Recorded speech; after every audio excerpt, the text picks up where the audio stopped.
calendar to highlight yesteryear's finest while exploring the vast archives in cinema history. This is the Movie Review Rewind podcast on Nashville Movie Dispatch.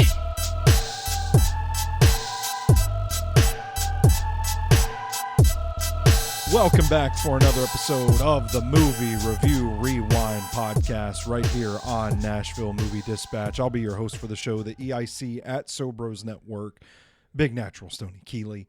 You can follow me on Twitter at Stoney Keeley, collectively at Sobros Network, and you can check out all of our work and support the brand at NashvilleMovieDispatch.substack.com. I've got my co-host for Movie Review Rewind with me today. He is a board member of the Music City Film Critics Association. He is a member of the Southeastern Film Critics Association. He's our resident film critic here on Nashville Movie Dispatch, Mr. Big Shot himself, Brandon Vick. Brandon, the Nashville Film Festival is come and gone at this point. No, it hasn't. It's starting today. So last night was opening night. Yeah, Paul McCartney, Man on the Run. The Nashville Film Festival is well underway. But you and I are getting started today. Today is Friday. Today is Friday. That's right. Today the 19th. is Friday. Yeah, this is not the 29th. That is correct. Not yet. God bless it, not yet. The film festival is upon us. It is a fun event that has become an annual tradition for now 11 years. Yeah, that's crazy. Around Sobros Network and now Nashville Movie Dispatch. That's right. It's kind of hard to not get out about town and see some of the screenings, man. I mean, this is they've got some good stuff that you and I have talked about on Wednesday's episode of the Vix Flicks podcast. You can go listen to that. Listen to us talk about some of the films that we've already seen. Listen to us talk about some of the things that we want to see. This is a fun time of year for moviegoers in Nashville. And the locations. I was telling on the last one that came out Wednesday that the Green Hills area, I just don't go to that often. I like it. It's just, I just don't ever really need to go out there. Yeah. But the restaurants they have, Parnassus Books is right across the street. I didn't even realize that. Yeah, I've gone there and gotten my kid a few things. And so, I like it. Now, and let me tell you what else you can do.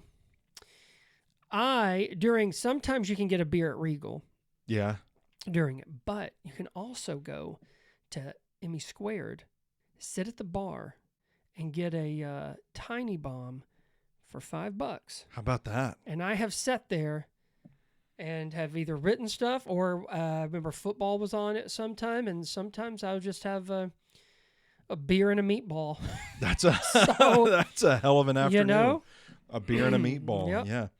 Well, we're going to be talking about Cold Mountain today, which might strike people as odd that this is considered a part of our Nashville Film Festival there coverage. Is a reason. But there is a very important reason that we're talking about this film from 2003 today. What's actually going to end up being our third episode of Movie Review Rewind for September. So very nice. Got a lot of extra stuff in my birthday month. Yeah.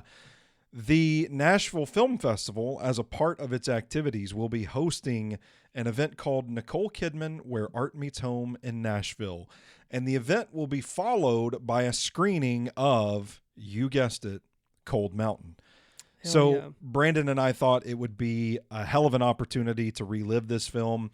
Something that, honestly, I hadn't seen before. I kept getting it mixed up with another Civil War era epic that I can't recall off the top of my head from around the same time. But I thought we might do this for an episode of Drinking With, but it wasn't in the cards. Always kind of been on my radar, and now we finally get to talk about it. Now, I will say, as of this recording, this event is sold out. I would imagine it went pretty quickly.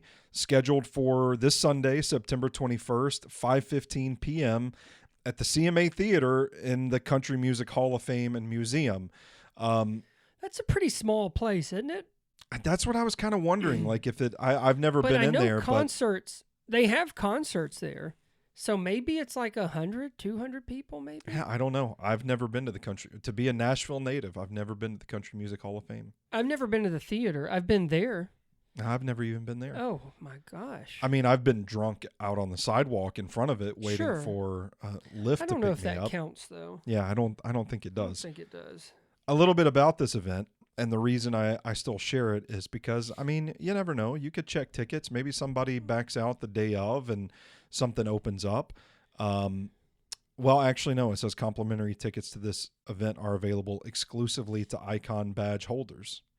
So this is very exclusive. Yeah.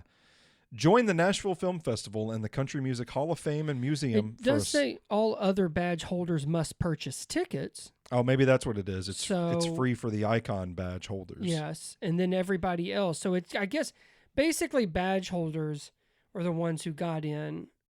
And if I'm guessing, and it is a more intimate venue, Yeah. this probably didn't take long. Everything it's sells kinda- out when Nikki, that's what I call her. Oh, comes- really? comes strolling into Really? town. Okay.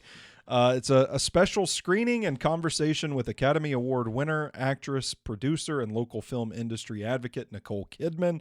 This event will focus on Kidman's remarkable career, from iconic performances on the big screen to unforgettable roles in television and her groundbreaking accomplishments as a producer. The screening will begin with a moderated conversation with Kidman, led by the Nashville Film Festival's programming director, Lauren Thielen. In this intimate conversation, there you go. Yeah. It's small venue. thought I so. bet. She will share insights into her creative process, her fearless approach to transformative roles, and the stories behind some of her most memorable characters.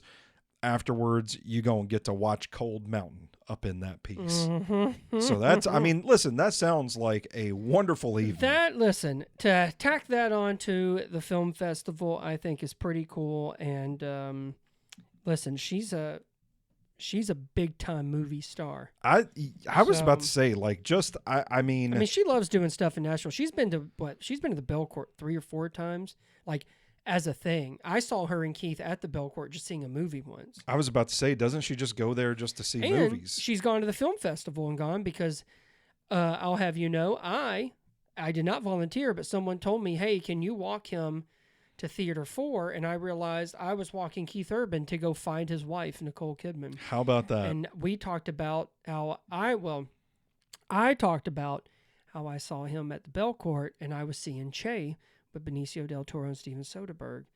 And we had a nice little chat. What do you remember? What he was there to see? He was just going to get his wife, and I have no idea what she was seeing. Mm. Nope. He just said, keep your cat and leave my sweater. And I said, sir, I don't even know you.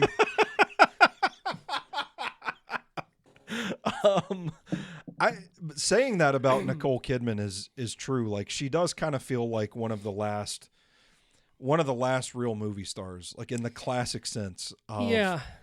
And I think since seeing like Eyes Wide Shut and seeing Cold Mountain, and like she's been doing this for a long, long time. Her first acting credit is 1983. Wow.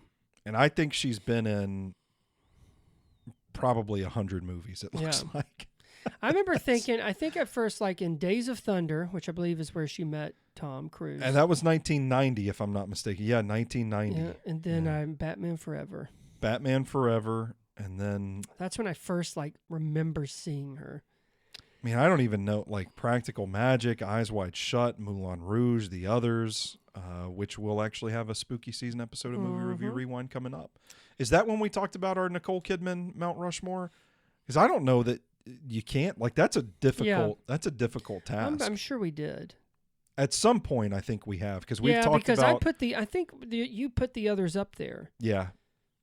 Yeah, you're right. Yeah. Eyes Wide Shut's one of my favorite movies, too. That's, and The Northman. I mean, my goodness, what a filmography. Baby Girl. It was, because you know what? I remember talking about Rabbit Hole. Yeah. The Aaron Eckhart and her, and that no one really saw it. Yep. So there's a lot of stuff to get into. I would imagine that conversation on Sunday is going to be... I know. I'm wondering, like, it starts at pretty 5:15. The movie's 2 hours and like 40 minutes. So I mean, are you're you gonna be there there. from like? Do you get out at midnight? or the 'Cause Q&A, it's Sunday, or the conversation's going to last 15 minutes. which I'm just gonna go. I would be pissed if I paid. I don't know how much tickets are, but if I had to pay whatever to watch Cold Mountain, but only got to hear Nicole Kidman talk about her career for 15 minutes, I'd be pissed. I think it starts at 6. I bet the movie starts at 6. That gives you 45 minutes, and then she ain't sticking around and watching it. So and still get you out of there right before 9 on a Sunday. On a Sunday, Not bad. You're probably right. Bet you that's it. I'm sure the film 5:15 is an festival odd. loves us just guessing on their behalf. Yeah, I know it starts at 5:15. Yeah, And did you notice they're interviewing her first because she ain't staying out that late past Cold Mountain and then talking for 45 minutes. She ain't doing it. No, but it did give us, this event did give us the chance to revisit Cold Mountain. That's right. Based on the 1997 novel by Charles Frazier, Cold Mountain tells the story of a wounded deserter from the Confederate Army close to the end of the American Civil War who journeys home to reunite with the woman he loves. This is probably an epic in the literal sense, I would say. Oh yeah. It's a long you're gonna be seated for a while. It's a long movie. I think that's, in my opinion, the only thing that I didn't love about it was just how long it is. But Maybe that's just because I started the movie at 10 o'clock at night. That was a big mistake. I don't know. But what's fun is picking out these other well-known actors by now. It's crazy cast. Are just showing up. Crazy And cast. they're not even in it for that long. No, and Like Natalie Portman. yeah, and Brendan Gleeson, Philip Seymour Hoffman. Yes, I love him. Charlie Hunnam's in there. I didn't even catch Charlie Hunnam. Do you know who he is? Yeah, I didn't. Okay. I didn't catch him. It's weird, looked but I saw the afterwards. face and I'm like, oh, that's it. But yeah, those white eyebrows and white hair really throw you off. Donald Sutherland. Speaking of Yep. white hair Yep. and white eyebrows, Died in the rain. Cillian Murphy pops up in this thing. Yeah, I even forgot that he was, and he plays a gross character, but he's that 2 minutes maybe? Yeah. Ray Winstone, who is a fucking always son of a bastard. bitch. He's just he's always son a of a bitch. bastard. He's really good at it. Jack White pops I up did in this. remember him because I remember thinking, wasn't he at the end? Yeah. And he was. He actually, I guess he's having sex with Renee Zellweger's character, and they had a baby. Giovanni Ribisi is in there too. Yep, with the cow. Yeah. Yeah. Ethan Suplee of Butterfly Effect fame is in this. What was he? He was Brendan Gleeson's little sidekick, the big fat guy. Oh yeah, you mean Boy Meets World? Boy Meets World, that him. Yeah, that him. That him. Oh, that him. Got that coat. Yeah, I recognized him, but did not recognize Charlie Hunnam. You're right. Well, Ethan looks like Ethan. Yeah. So I had never seen this movie before. I wish I could remember. I don't remember which movie I used to always get this mixed up with, but there's another one around the same, like early 2000s Civil War epics. But was this the first time you had seen Cold Mountain, or were you revisiting this? Revisiting, yeah. I think Mom and I went to see it when it came out. And what are like just general thoughts on the film? Did you like it at the time? Do Yeah, you I like did. It now? Yeah. How has your opinion of it changed rewatching it all these years later? I like it. I don't love it, but I like it. I liked. I thought the performances were great. I actually have more appreciation for Jude Law's character in this because I'll be honest, I've always thought of like it was Nicole Kidman, Renee Zellweger's movie, but it very much is his as well. Yeah, I mean, I forgot about how many all these like famous people and Academy Award winners and nominees and all that are in it, but it's also what I like about it then, and I think what is the atmosphere of it. Oh yes, right. I mean, 100%. obviously it plays a huge, but it also is hugely like romantic in a very like old classic movie. Yeah, it does feel like old style Hollywood, of doesn't it? Yeah, like it's really about fighting and surviving. Yeah. And if it's two words, it's fighting, surviving. But it's also just so romantic in the fact of like how long she waits for him, especially during this time. Was it Civil War, right? Yeah. And I don't know. Now that I'm older, I'm like, you know what? This is really romantic. Like, of course, Jude Law a love can't. story. Yeah, of course, Jude Law can't. Can't live. Yeah. But I remembered that too. I forgot how it happened, but I'm like, I'm pretty sure he literally goes through hell to get back, and then like I'm pretty sure he dies somewhere. Mm-hmm. But spoiler alert. Yeah, well, I mean, it's 2003. If you haven't seen this movie by... Nicole Kidman will probably tell you that at 5:15 that Jude Law dies in it, so that's sure what they it's fine. lead the conversation with. But yeah, I actually didn't really... I wasn't... it did feel rather long. I still don't really think it needs to be that long. I don't know if I have a problem with it, though, because I do... I don't hate it for it. I do think, like, oh, we could probably cut, but because of its... just how enormous this movie is, and how it's told, and like we talked about the atmosphere, performances, and this love story, essentially, Yeah. Mm-hmm. it's sort of like... would it still feel that way if it was 2 hours? You know what I mean? Like I'm. Yeah. I don't know. I think that's a fair question. Sometimes the runtime might be too long, but it works in the favor of the film to make you feel like, oh, home at last. We've been through the ringer. Yeah, for this. and yeah. you do kind of feel like that. Yeah, I want to touch on a couple of things there. For one, I think if it's not such a beautiful movie, I think it amplifies the peace and quiet, the slow burn nature of the story. Yeah. And I think that probably does end up hurting it. I do think it probably makes it feel boring, but I think because of the cinematography, that even in those moments when it's quiet and things aren't quite moving along at a frenetic pace, which I don't know that you could say the movie ever really gets to a frenetic pace outside of maybe the battle at the beginning of it. But I do think that the cinematography enhances it, kind of lessens the blow of this being 2 hours and 40 minutes. So while I say that I don't hate it, but I also say that the length of it detracts from the film. The point is, those might sound like contradictory things, but my point is, like, I don't think this is something that I'll sit around on a Sunday afternoon and be like, yeah, you know what? Let's pop in Cold Mountain and just chill for a little bit. Crack open a beer and enjoy some Cold Mountain. That doesn't make it less of a movie, though. And I think that's the ultimate point that I'm trying to make there. Second, I think part of the film that's underrated and lost in the larger love story, the romance of it all, is that this is still a reflection of the times. And this is a movie, like a lot of these historical epics, that the scholars kind of put through the ringer. And on this case, it came back and the scholars said, this is pretty close to factual. Like, this is pretty close to what life was like back then. So it has that sort of historical accuracy going for it. And I think it's almost too nice and easy for Jude Law to survive and they get their happily ever after, because that wasn't really reflective of the times.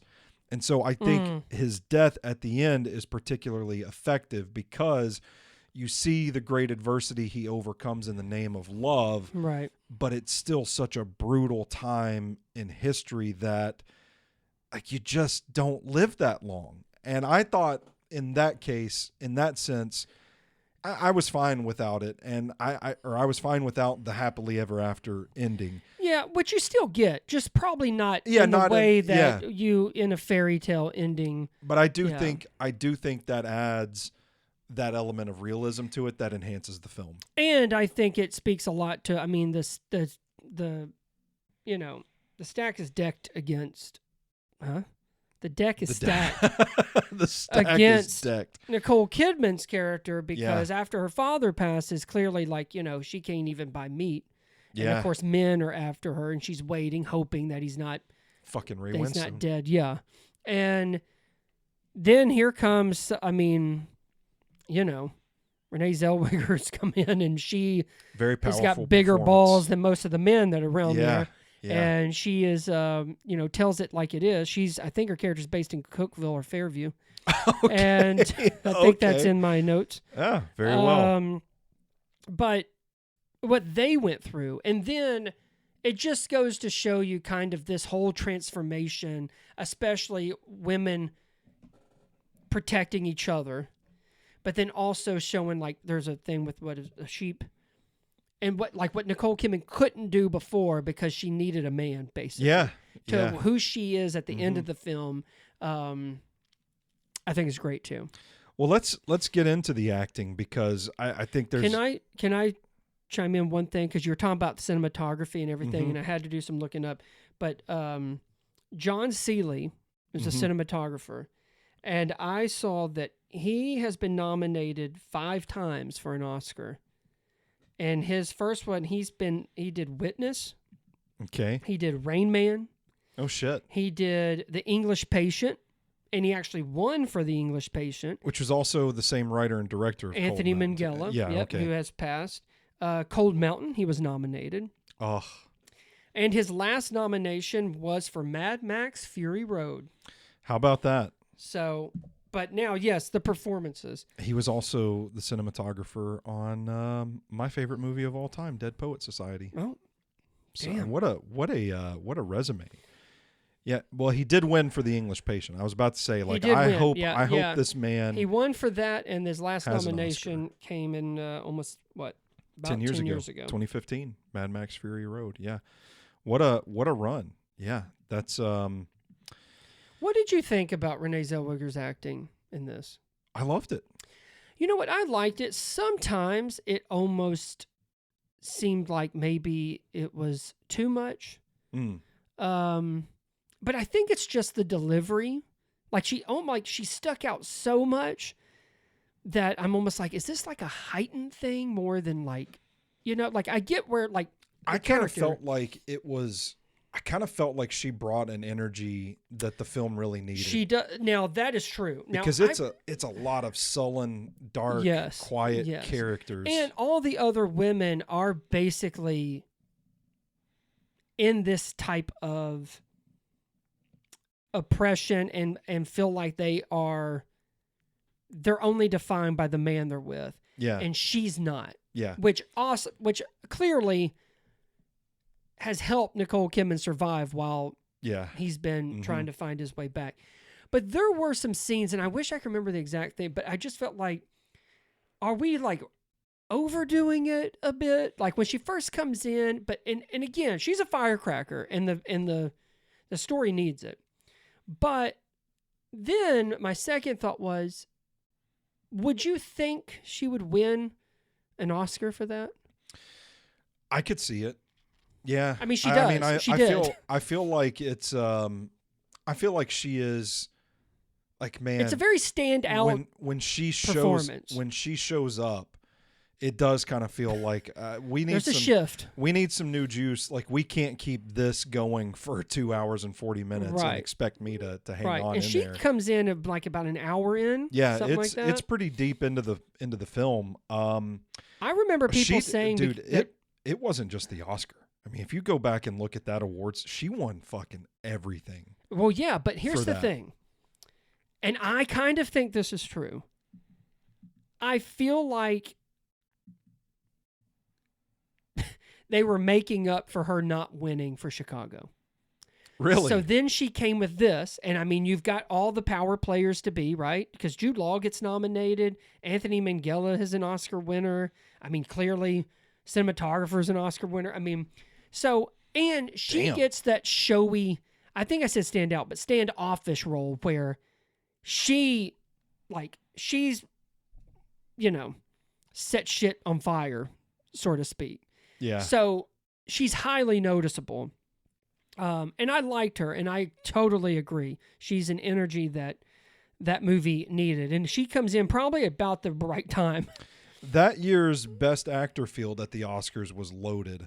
That was the year it was Sean Penn won for Mystic River. Yeah, Johnny Depp for Pirates of the Caribbean. Ben Kingsley for House of Sand and Fog. Jude Law for Cold Mountain, and Bill Murray for Lost in Translation. Oh, Listen, I like Jude Law. I think this is some of his best work. I do too. I thought his accent was like surprisingly natural, but he ain't taking that category. No, and that honestly, year. I kind of forgot that he was nominated for that. Yeah. I want to read Best Actress in a Leading Role because I'm curious your thoughts on whether or not there was room for Nicole Kidman in this. I like Nicole Kidman in Cold Mountain. I don't think it's some of her best acting work. I see why she was left out. Yeah. I mean, Of the three. It's kind of like standard fare, so to speak. Yeah. And I think there's a lot of her kind of taking a back seat to a lot of the scenes. And I think that's where Renee is. She's a tour de force in that. In the scenes they share and the character she's playing. It's almost like, man, you're cooking up some Alfredo on a Friday night for dinner. You cook it in that butter. Like that's the base of it all. But then you got to add the spices to spice it up and really make it a dish. Nicole Kidman's the butter. Yeah. Like you can't have the dish without her, but you almost like forget that's the basis of it. Yes. There we go. We just called Nicole Kidman Chicken Alfredo. Butter. Yeah. Best Actress in a Leading Role, Charlize Theron won that year for Monster.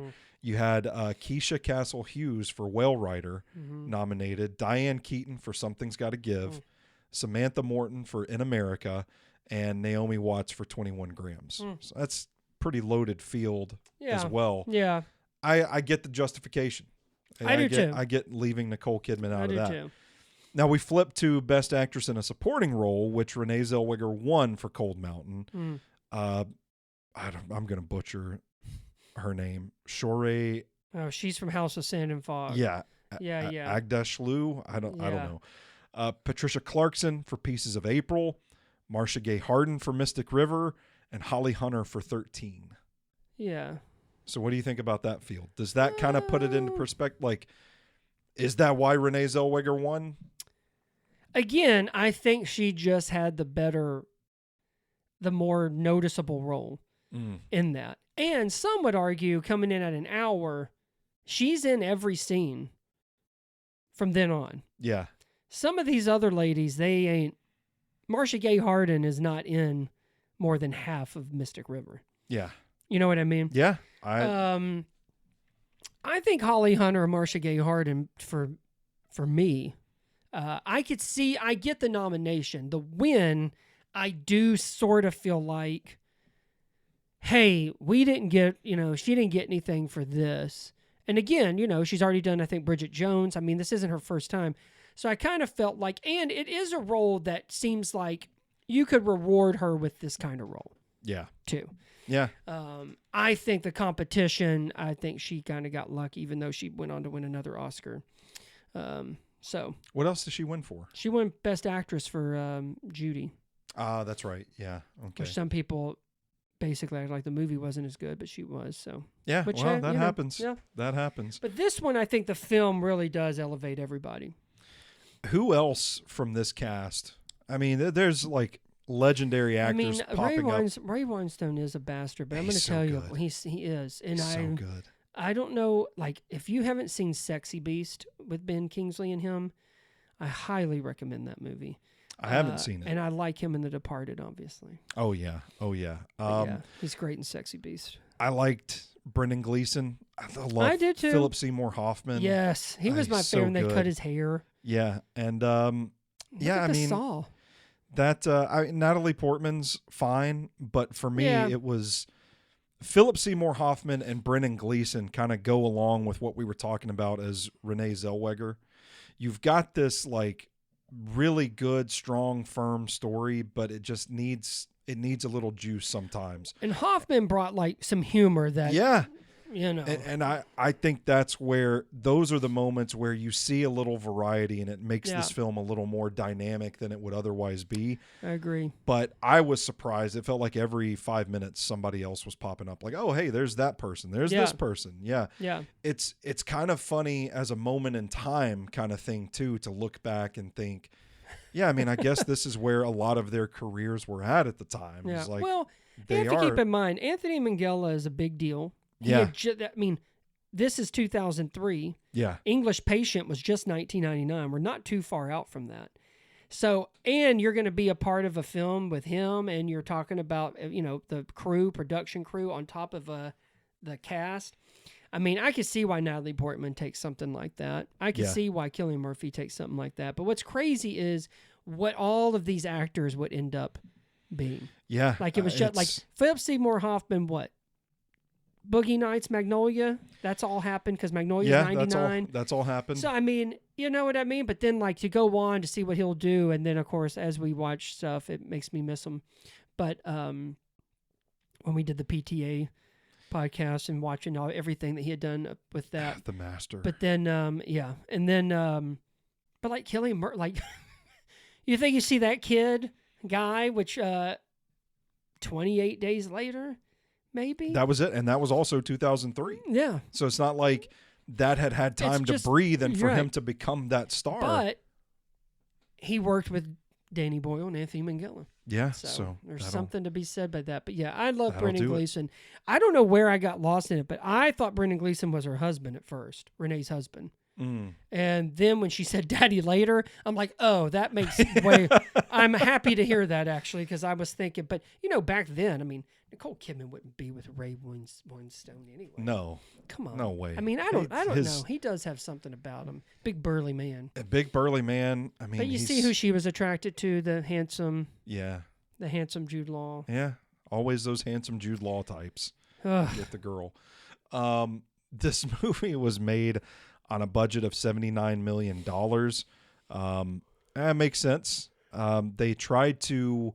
They wanted it to be as authentic as possible, and they ended up shooting a lot of this in Romania because it's not as developed as North Carolina was. It's like you don't think about it until you go to start filming and you realize we got paved roads everywhere. We got power lines up everywhere. It's tough to hide some of those. It's tough to hide some of that. So they took the film over to Romania and filmed in parts of Transylvania as well. Whoa, so Dracula? Dracula could have shown up in Cold Mountain for all we know. But all in all, what a fight that would have been with Jude Law. There were some things that like they wanted to keep the budget tight. Like Tom Cruise wanted to play Jude Law's role in this, but the studio was like, we're not giving you $20 million, which is what he was asking for at the time. $20 million. How nice is it to ask to be in a movie but still say, but I mean, obviously I'll need my $20 million. Yeah. So they opt to keep the budget trimmed and go with Jude Law instead, which I feel like Tom Cruise would have been weird in this movie. It's too much. It would have been too... he got to do Last Samurai. Yeah, which was also 03, if I'm not mistaken. It's right around there. Yeah, so they did some things to get the budget to stay down around 80, which I think it was initially greenlit at like 40. And they just kept going up and up and up. So it goes it's released, and it goes on this run in the U.S. and Canada, generates $173 million. I'm watching this, Brandon, thinking, first of all, like I don't feel like you see movies like this anymore these days. Yeah, that's very true. $173 million for a 2 hour and 40-minute Civil War romance epic. I just don't know. Like, it's hard for me to see a film like this being this wildly successful in 2025. Oh, no, it wouldn't. It wouldn't. I think back then star power meant a lot more. Yeah, fair enough. Yeah. You also have fans of the book. Yeah, I mean, it was a wildly popular book. Like I said, my mom and I went, and I think it came out around the holidays. Yeah, I think it was December? Release date December 25th, 2003, so on Christmas. A lot of that can also plays a part, but I think back then star power meant a lot more than it does today. So let me ask you this. We were talking about the awards earlier. The Best Picture field that year, obviously this was the year that Return of the King just ran roughshod Peter over Jackson. the Oscars. Lord of the Rings, Return of the King gets Best Picture. Also nominated Lost in Translation, Master and Commander, The Far Side of the World, Mystic River, and Seabiscuit. Is there room for Cold Mountain in that field? That's a pretty damn good field for Best Picture that year. Yeah, I mean... I'm taking Seabiscuit out and Yeah. putting Cold Mountain in. Yeah, I think that's the call. Seabiscuit can kiss my ass. Yeah, I remember being really bored by it, but I have not seen it probably since I saw it in theaters. Maybe we should add it to our movie review Yeah. rewind list. So there's it. Tobey Maguire, Jeff Bridges. Let's see It was here. that was another big one, but I just remember not liking it that much. Chris Cooper. Elizabeth Banks is in Seabiscuit. yeah, Chris William H. Cooper. Macy. Yeah. Who directed that? That was directed by Gary Ross. I feel like he's probably done a lot of good stuff, but I haven't. Gary Ross has done. I'm glad we've taken this. He did The Tale of important. Despero. Okay. That mouse animated movie? He Okay. did The Hunger Games, Okay. Free State of Jones, Ocean's 8, Pleasantville in 1998, Okay. Pleasantville probably got him Seabiscuit job. Trial and Error. Is that with Jeff Daniels and... Oh, he didn't direct those. I'm sorry. He wrote those. Oh, okay. And then he wrote Big, Oh, Mr. Okay. Baseball, Dave. I'm going to be honest with you. I don't know how Gary Ross got Seabiscuit. it's Pleasantville. Pleasantville. I'm going to say Pleasantville. Yeah. That was a big hit. Made a lot of money for what the budget was. I believe there were some nominations involved, and so that would probably explain why he would get Tobey Maguire back and get Chris Cooper, which Chris Cooper, I think, was coming off of an Oscar win from adaptation. It would have been about the same time. Yeah. So, but anyway, yeah, I would take. I'm kind of surprised Seabiscuit beat Cold Mountain, considering it was getting all the other nominations. I mean, but- Cold Mountain did get 7 Oscar nominations. Best Picture, not one of them, but you had Jude Law for Best Actor, Zellweger for Supporting Actress, John Seeley for Cinematography, Film Editing, Original Score, and then it actually had 2 nominations for Best Original Song. Yeah, I heard Alison Krauss on one of them. It was that was On another one of the thing is like songs. the music kind of felt like the core of Appalachia. I mean, it was very it good, was very distinct. well done. Yeah, It's a I very agree. when we lay it all out like this, it is a surprisingly complete film to be 2 hours and 40 minutes. Like I really am. yeah. It almost seems now that we say it out loud, it seems egregious that Seabiscuit was nominated Yeah, for best but film over this. you know what? And usually the rule kind of applies, and you can probably look at this. But since Anthony Minghella was not nominated for Best Director, that probably wasn't going to get Best Yeah. Picture. Yeah. Well, So I've got one more thing to ask you before Okay. we get out of here.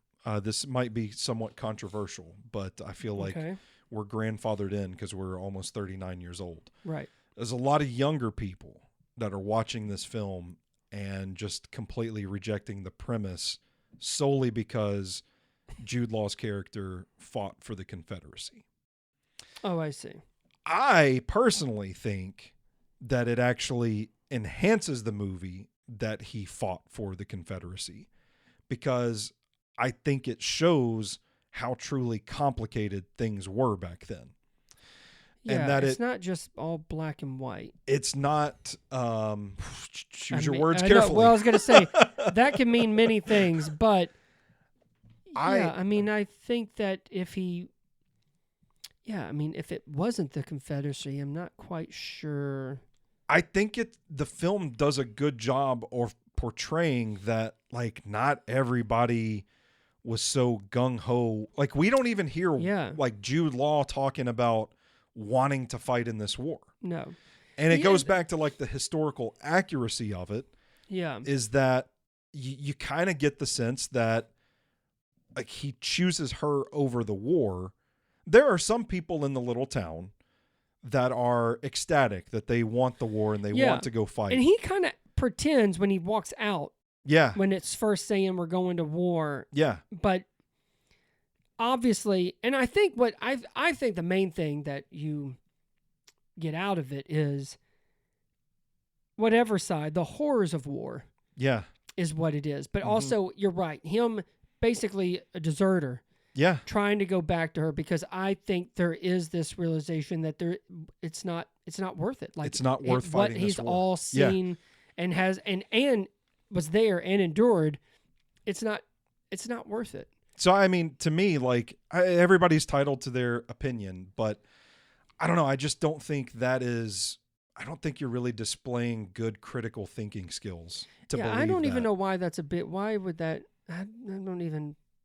I didn't really even think about it. I just thought, oh, a man in war, and I mean, but yeah, I think it's a film of the times, and that's not like you know he lived there, but that I mean, sometimes you went to war, you didn't have to believe in it, and I mean, do you? I believe there's things that I'm sure people have said that about Vietnam, Iraq war. I mean, I don't think it's just in the Civil War if people went to war, but did they want to be there? Did they even have the same beliefs? I was about to say, like.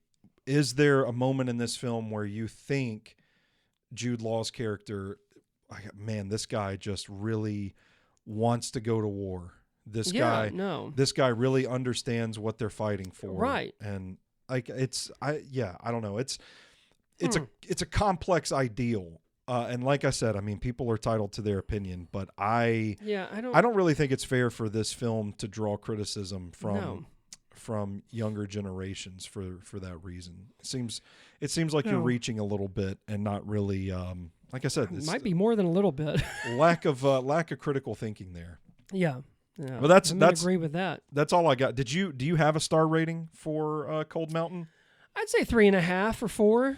I gave it a 4. Yeah. I really liked it. It's one I'd love to have this in my personal collection, but I think I've got a DVD of it somewhere because I wanted to see it. Like we talked about, where just like the production design and the atmosphere, cinematography, the performances, and also, I mean, going back to kind of what we initially said at the top, they just don't make them like this. It's kind of cool to rather you can sit for 2 hours and 40 minutes and enjoy it or be bored or think it's too slow, whatever. They just don't make those kinds of films anymore. No. And I think a lot of it is because the business has changed so much. Yeah, sure. Anthony Minghella is not here anymore, so he's not an advocate for it. But you know, there are a lot of things that said about Cold Mountain can be said for The English Patient. So, you know, sometimes that's also just a huge credit to the filmmaker as well. But yeah, no, I'm glad we got to do it. And for anybody that gets to hopefully listen to more than 15 minutes of Nicole Kidman, we'll be able to actually watch it on I guess it's a big screen. Wouldn't that be sick if they just rolled out those like carts from school and it's just a TV, a tube TV, TV thing that says, "Okay, everyone, can y'all come down here? Yep, come sit Indian style in the." We could only get this on VHS, so you need to come on down. That's going to do it for us. Another episode of Movie Review Rewind. Spooky season is on the horizon, and we're going to have a new episode of Movie Review Rewind for you every Friday throughout the month of October. Rate, review, subscribe wherever you take in your shows. Check out all of our work and subscribe to the Substack at NashvilleMovieDispatch.substack.com. We're going to get on out of here today. For Brandon, I'm Stoney, and until next time, you stay classy, moviegoers.